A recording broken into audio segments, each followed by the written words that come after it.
Hello friends, welcome to my YouTube channel. इस वीडियो में हम जानेंगे कोटक महिंद्रा बैंक के प्रो सेविंग्स अकाउंट के बारे में। अगर आप कोटक महिंद्रा बैंक में सेविंग्स अकाउंट ओपन कराने की सोच रहे हैं तो आपको इस अकाउंट के बारे में ज़रूर जानना चाहिए, क्योंकि इस अकाउंट में आपको जो फीचर्स और बेनिफिट्स मिलते हैं वो काफ़ी कमाल के होते हैं। तो इन्हीं फीचर्स और बेनिफिट्स के बारे में जानेंगे। सबसे पहले तो आपको मैं बताना चाहूँगा, ये जो अकाउंट है ये कोटक महिंद्रा बैंक के जो रेगुलर सेविंग्स अकाउंट है उससे एक स्टेप आगे है, तो इसलिए आपको इस अकाउंट में ज़्यादा फीचर्स और बेनिफिट्स देखने को मिलेंगे।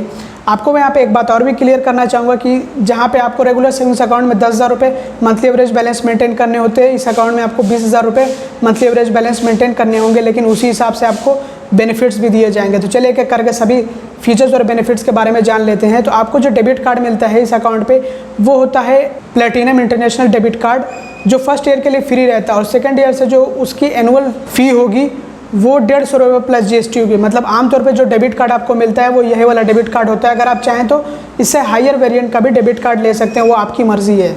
इस अकाउंट में आपको अनलिमिटेड फ्री ATM ट्रांजैक्शन का फीचर मिलता है। तो मतलब कि अगर आपके पास ये अकाउंट है तो आप जितनी बार चाहें उतनी बार किसी भी बैंक के ATM से कैश विड्रॉल कर सकते हैं, पैसे निकाल सकते हैं, या फिर अगर आप कोई नॉन फाइनेंशियल ट्रांजैक्शन करना चाहें तो वो भी कर सकते हैं। इस अकाउंट में आपको फ्री डिमांड ड्राफ्ट की फैसिलिटी मिलती है। तो आप ब्रांच लोकेशन से 1 लाख तक का फ्री डिमांड ड्राफ्ट बनवा सकते हैं पर डे, और अदर लोकेशन से आप 50,000 तक का डिमांड ड्राफ्ट बनवा सकते हैं पर डे फ्री में, उसका कोई भी आपसे चार्ज नहीं लिया जाएगा। इस अकाउंट में आपको फ्री होम बैंकिंग फैसिलिटी भी मिलती है। तो इसमें क्या होता है कि बैंकिंग के कुछ ऐसे काम होते हैं जो आप घर बैठे ही कर सकते हैं। जैसे कि अगर आपको अपने अकाउंट में पैसे जमा करने हो, कैश डिपॉजिट करने हो, तो आप बैंक एजेंट को अपने घर पे बुला के और कैश उनको जो है दे सकते हैं, मतलब कि हैंड ओवर कर सकते हैं और वो ले जा करके कैश डिपॉजिट कर देंगे। या फिर इसी तरह से अगर चेक वगैरह के लिए तो वो भी आप पिकअप करवा सकते हैं।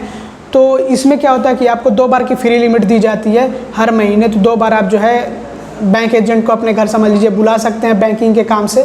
तो यही होती है होम बैंकिंग।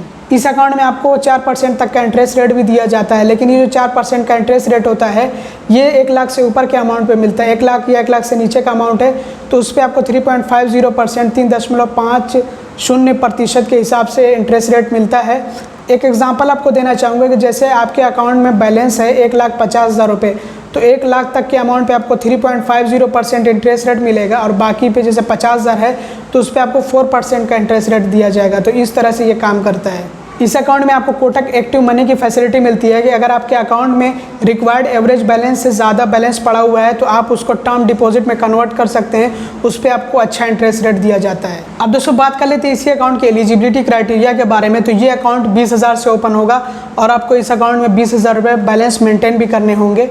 अकाउंट ओपन करने के लिए मिनिमम एज 18 या 18 अबव होनी चाहिए, यानी कि 18 या 18 साल से ऊपर की एज होनी चाहिए।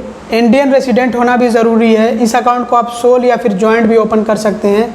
हिंदू अनडिवाइडेड फैमिलीज़ भी इस अकाउंट को ओपन कर सकती हैं। फॉरेन नेशनल्स जो इंडिया के अंदर रह रहे हैं वो भी इस अकाउंट के लिए एलिजिबल है, वो भी अकाउंट चाहे तो ये ओपन कर सकते हैं। अब दोस्तों बात कर लेते हैं फीस और चार्जेस के बारे में। तो जो नॉन मेंटेनेंस के चार्जेस होंगे वो 5% ऑफ द शॉर्टफॉल अमाउंट, जितना भी आपके रिक्वायर्ड एवरेज बैलेंस में से कम होगा उसी पे 5% का आपसे नॉन मेंटेनेंस का चार्ज लिया जाएगा। जैसे कि 20,000 रुपये इस अकाउंट में आपको बैलेंस मेंटेन करने होते हैं, तो उसमें से मान लीजिए 100 रुपये कम होते हैं, तो 100 रुपये पे अगर 5% बनाया जाए तो 5% होता है 5 रुपये।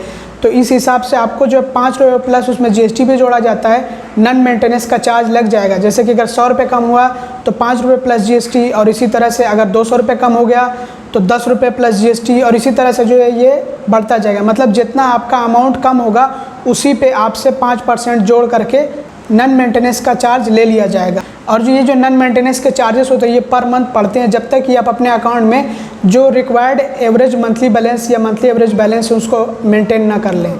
और ये जो नॉन मेंटेनेंस का चार्ज है ये मैक्सिमम पर मंथ 600 रुपये तक का जा सकता है। तो इसका आपको ध्यान रखना है कि अपने अकाउंट से कभी भी बैलेंस कम नहीं करने हैं, जितना बैलेंस रिक्वायर्ड है उतना आपको मेंटेन करना होगा। NEFT, RTGS, फंड ट्रांसफ़र ये आप मोबाइल बैंकिंग और इंटरनेट बैंकिंग से बिल्कुल फ्री में कर सकते हैं, इसके लिए कोई भी चार्जेस नहीं है। NEFT और RTGS आप ब्रांच से भी बिल्कुल फ्री में कर सकते हैं, इस पर भी कोई चार्जेस नहीं है, नील चार्जेस। IMPS पे भी किसी तरह के कोई चार्जेस नहीं है, तो आप जो IMPS से भी फ़ंड ट्रांसफ़र कर सकते हैं। UPI के लिए आपको मैं बताना चाहूँगा कि महीने में 20 फ्री UPI फ़ंड ट्रांसफ़र की लिमिट मिलती है। लिमिट क्रॉस होने के बाद जो चार्जेस होते हैं, अगर 1,000 रुपया या 1,000 रुपये से नीचे का अमाउंट है तो 2.50% यानी कि 2.5 रुपये प्लस GST का चार्ज लगता है, और अगर 1,000 रुपये से ऊपर का अमाउंट है तो 5 रुपये प्लस GST का चार्ज लगता है। तो इसी तरह से चार्जेस लिए जाते हैं UPI के लिए, और इसमें मर्चेंट पेमेंट्स, बिल पेमेंट्स और ऑनलाइन शॉपिंग वगैरह शामिल नहीं है। क्योंकि वो सभी जो है अलग कैटेगरी में आते हैं, वो P2M कैटेगरी में आते हैं, तो उस पर कोई भी चार्जेस नहीं है, वो आप अनलिमिटेड फ्री में कर सकते हैं। कैश ट्रांजैक्शन की लिमिट इस अकाउंट में आपको 5 बार की फ्री मिलती है हर महीने या फिर 3 लाख तक की। तो कैश ट्रांजैक्शन जैसे कि अगर आपको अपने अकाउंट में पैसे जमा करने हो या फिर अपने अकाउंट से पैसे निकालने हो ब्रांच से, तो इसको कहते हैं कैश ट्रांजैक्शन। तो इसमें आपको महीने में 5 बार की फ्री लिमिट मिलती है, वो दोनों की होती है, चाहे आपको पैसे जमा करने हो या फिर पैसे निकालने हो। डिपॉजिट और विड्रॉल दोनों ही ट्रांजैक्शन इसमें जोड़े जाते हैं। तो जैसे कि अगर आपने जो है 2 बार जो है कैश विड्रॉल किया है और 3 बार डिपॉजिट किए हैं, तो 5 बार की लिमिट वो कंप्लीट हो जाएगी, उसके बाद से चार्जेस लगेंगे। और इसी तरह से 3 लाख तक की आपको लिमिट मिलती है, मतलब 5 बार या आपको फ्री लिमिट मिलेगी या फिर 3 लाख तक की। तो अगर आपने 3 लाख रुपए जो है एक बारी में जमा कर दिए या फिर 3 लाख रुपए एक बारी में आपने विड्रॉल कर लिए, निकाल लिए हैं, तो वो लिमिट कंप्लीट हो जाएगी, यानी कि जो कैश ट्रांजैक्शन की फ्री लिमिट थी वो कंप्लीट हो जाएगी, उसके बाद से चार्जेस लगने लग जाएंगे। या फिर इसी तरह से अगर आपने जो है 1.5 लाख रुपए जो है जमा किए हैं और 1.5 लाख रुपए निकाल लिए हैं, वो 3 लाख रुपए तक की वो लिमिट जो कंप्लीट हो जाएगी, उसके बाद से आपसे चार्जेस लिए जाएंगे।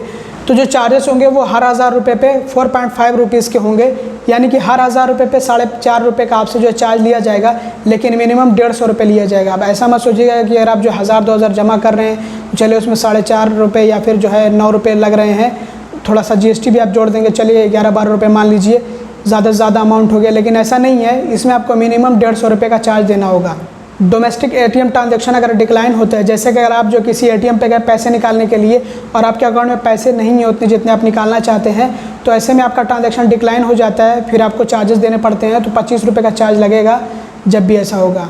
इंटरनेशनल ATM पे अगर आप ट्रांजैक्शन करते हैं तो कैश विड्रॉल यानी कि पैसे निकालने का जो चार्ज होगा पर कैश विड्रॉल का आपसे 150 रुपये का चार्ज लिया जाएगा। और अगर आप नॉन फाइनेंशियल ट्रांजैक्शन करते हैं, जैसे अगर आपको अपने अकाउंट का बैलेंस चेक करना हो गया या फिर पिन चेंज करना हो गया, तो उस पर यानी कि नॉन फाइनेंशियल ट्रांजैक्शन पे आपको 25 रुपये का चार्ज देना होगा। होम बैंकिंग में आपको जो फ्री लिमिट मिलती है वो 2 बार की होती है। उसके बाद अगर आप होम बैंकिंग की फैसिलिटी लेते हैं तो पर विजिट का आपसे 150 रुपये का चार्ज लिया जाएगा। कार्ड रिप्लेसमेंट फ़ी 200 रुपये की है। अगर आप अपना डेबिट कार्ड रिप्लेस कराते हैं तो उसके लिए आपको 200 रुपये की फ़ी देनी होगी।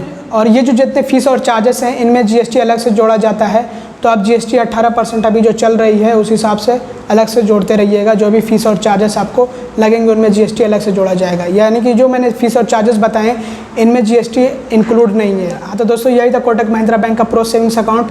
मेरी नज़र में अकाउंट अच्छा है क्योंकि इसमें आपको unlimited free ATM cash withdrawal की फैसिलिटी मिलती है और साथ ही साथ आपको बहुत से ट्रांजैक्शन फ्री मिलते हैं, जैसे कि NEFT, RTGS, IMPS जैसे ट्रांजैक्शन वो आपको फ्री में मिलते हैं, तो आप फ्री में कर सकते हैं, उस पर कोई भी चार्ज आपसे नहीं लिया जाएगा। इसके अलावा इस अकाउंट में जो आपको डेबिट कार्ड मिलता है वो भी अच्छा डेबिट कार्ड है, फर्स्ट ईयर के लिए फ्री रहता है। तो इस लिहाज से अगर हम देखें तो ये अकाउंट काफ़ी अच्छा है। इसमें हमें जो है 20,000 रुपये बैलेंस मेंटेन करने होते हैं, यानी कि जो रेगुलर सेविंग्स अकाउंट होता है उसके दोगुना हमें इसमें बैलेंस मेंटेन करना होता है। तो उस लिहाज से हमें जो है फीचर्स और बेनिफिट्स भी इस अकाउंट पे दिए जाते हैं। अगर आपको ये अकाउंट ओपन करना है तो आप अपने कोटक महिंद्रा बैंक के नियरेस्ट ब्रांच में विजिट करिए KYC डॉक्यूमेंट्स के साथ में और एक चेक के साथ में। बेहतर है कि आप चेक जो है ब्लैंक लेकर जाएं। आपको चेक कैसे फिल करना होगा वो आपको बैंक वाले खुद ही बता देंगे, और जो चेक होगा वो मिनिमम 20,000 अमाउंट का होगा। तो आपको ब्रांच अपनी विजिट करनी है कोटक महिंद्रा बैंक की और आपको ये अकाउंट ओपन कराना होगा। ब्रांच से ऑनलाइन का कोई भी तरीका नहीं है, और जैसे ही आपका चेक क्लियर हो जाता है आपका अकाउंट तुरंत ही एक्टिवेट हो जाएगा। तो दोस्तों बस इस वीडियो में इतना, उम्मीद करता हूँ वीडियो आपको पसंद आई होगी। अगर आपको वीडियो पसंद आती है तो लाइक कर दीजिएगा और हमारे चैनल को सब्सक्राइब कर लीजिएगा। वीडियो देखने के लिए बहुत बहुत धन्यवाद।